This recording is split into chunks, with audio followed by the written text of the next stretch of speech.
Russia and Ukraine have in recent times continued to implement the consensus reached in previous negotiations and promoted the exchange of prisoners of war and the remains of fallen soldiers. They also held the third round of direct talks a few days ago, in which a new consensus on the continuation of the exchange of prisoners of war and other humanitarian issues was reached. China welcomes these positive developments and calls on the parties concerned to maintain the momentum of the peace talks, continue to build consensus and enhance mutual trust with a view to reaching a comprehensive, lasting, and binding peace agreement. We've also noted that in recent days, Russia and Ukraine have continued to carry out large-scale drone and missile strikes against each other, resulting in heavy casualties and infrastructure damage and destruction. China is deeply concerned and saddened by this, and once again urges the parties to the conflict to show maximum restraint, comply effectively with international humanitarian law, and refrain from attacking civilians and civilian infrastructure under any circumstance. It is imperative that the two sides make joint efforts to de-escalate on the battlefield at an early date. We have further noted that Russia and Ukraine have recently issued statements toward each other about how to restore peace in Europe and achieve a political solution to the crisis.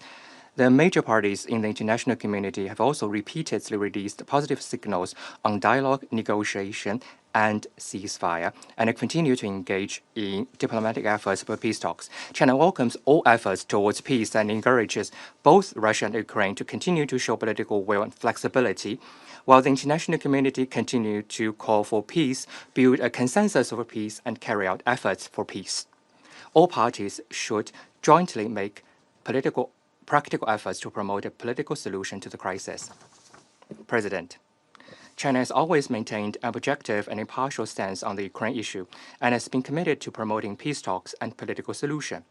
We have been actively carrying out diplomatic mediation in accordance with 4 shoulds proposed by President Xi Jinping while maintaining effective communication with both Russia and Ukraine.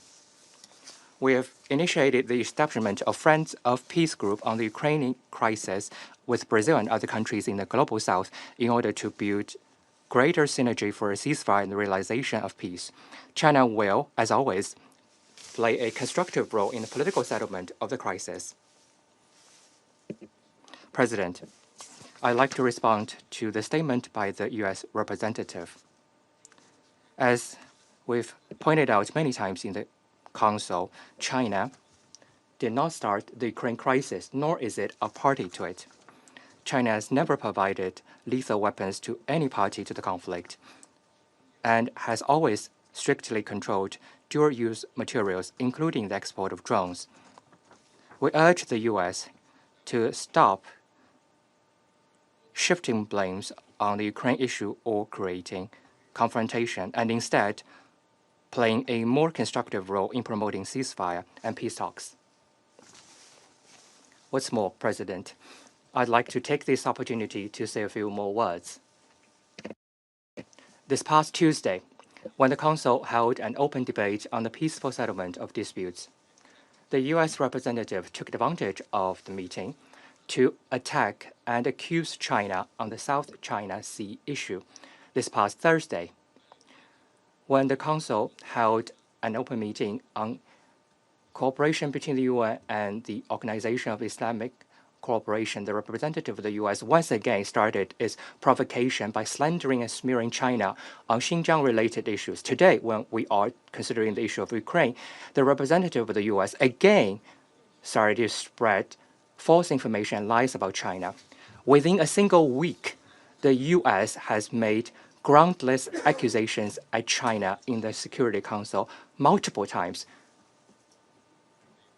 They only prove that what the U.S. cares about is not maintaining international peace and security or promoting the political settlement of war or conflicts, but rather using this council to suppress and attack other countries and engage in political manipulation to serve its own agenda. As a permanent member of the council, the U.S. should be ashamed and disgraced by its own words and deeds. We urge the U.S. to change course at an early date and engage constructively in the work of the Council. Thank you, President. I thank the representative of China for the statement. I now give the floor to the representative of the Russian Federation.